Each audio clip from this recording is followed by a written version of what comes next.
Tenemos un invitado muy especial y es el señor Mitsuaki Ueno Fukura, el cual es un ciudadano de origen japonés que vino a hacer sus estudios a la ciudad de Villavicencio en la Universidad de los Llanos. Vamos a hablar de parámetros de calidad del agua. Acompáñenos. ¿Cuál es la importancia del pH en la calidad del agua para acuicultura? El pH en realidad es básicamente una medida que nos indica la acidez del agua. Entonces, cuando tenemos un pH superior a 7, que es neutro, considerado como neutro, tenemos un pH que le denominamos un pH alcalino. Y a lo contrario, cuando tenemos un pH inferior a 7, le denominamos un pH ácido. Entonces, ¿qué importancia tiene esta variable que es el pH? Primero, pues tiene una implicación, un papel fundamental en el tema de la osmorregulación de los peces. Y dos, que muchos desconocemos, es la relación de este variable con otros parámetros físico-químicos del agua. Coloco un ejemplo. Cuando tenemos un pH con tendencia alcalina y este parámetro puede tener una interacción con otra variable que es la temperatura y toxicidad de los compuestos nitrogenados como el NH3, que es el amoníaco, y el NO2, que es nitrito. Entonces, ¿qué pasa cuando tenemos un nivel de pH levemente alcalino y una temperatura elevada? Nos aumentan las concentraciones tóxicas de estos compuestos nitrogenados.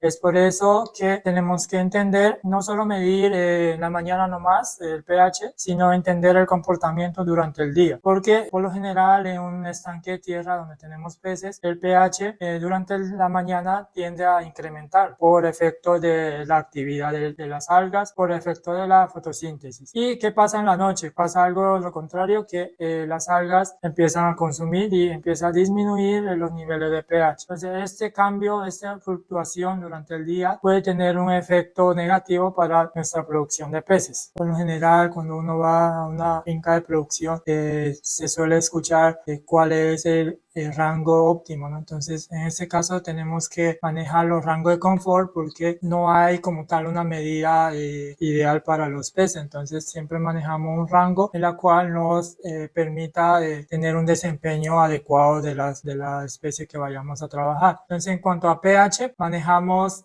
también va a depender de la especie, pero de las principales especies de producción, manejamos un pH preferiblemente de un pH 6 hasta 7, 7.5. En estos rangos, pues manejándolo, nuestra especie se desempeñará de manera adecuada. ¿Qué hacemos cuando tenemos problemas o necesidad de corregir el pH? Pongamos un ejemplo de cuando tenemos un pH con tendencia ácida, ¿qué se puede hacer? En este caso podemos usar calcáreos. ¿Qué calcáreos? Podemos usar cal hidratada, podemos usar carbonato de calcio, podemos usar cal dolomita, que pues podemos conseguir en las agropecuarias o en las agroveterinarias que estén más cerca. Entonces, agregando estos productos podemos aumentar, en este caso va relacionada con la alcalinidad y la dureza, aumentamos la alcalinidad para que posteriormente nos dé una respuesta y el pH igual nos incremente, ¿listo? Entonces, cuando hacemos el cálculo para subir el pH, por lo general miramos la concentración de alcalinidad para ver hasta cuánto podemos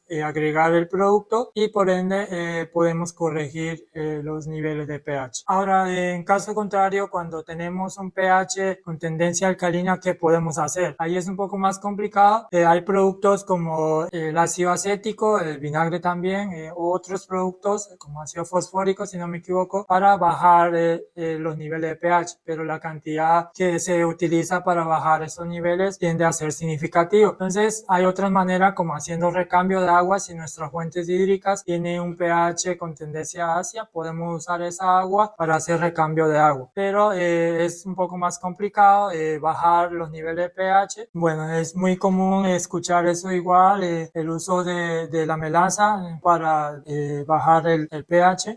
También he escuchado que usan la melaza para cuando tienen concentraciones de nitrógeno amoniacal. En realidad, dependiendo del sistema la que uno esté trabajando, si es en estanque de tierra y uno no tiene condiciones de aireación, no recomiendo usar melaza porque pues la melaza tiende a consumir oxígeno también y dependiendo dependiendo de la fuente de la melaza, de la elaboración de la melaza, en vez de disminuir el pH, he visto casos donde el pH incrementaba, porque en el proceso de la elaboración de la melaza tienden a usar productos cálcicos, calcáreos, entonces hay algunas melazas que en la acumulación con el tiempo tiende a subir el pH. Entonces es muy importante cuando queramos hacer una corrección, no mirar solo ese parámetro, nuevamente reitero, sino mirar, hacerlo de manera gradual y mirar los otros variables de calidad de agua.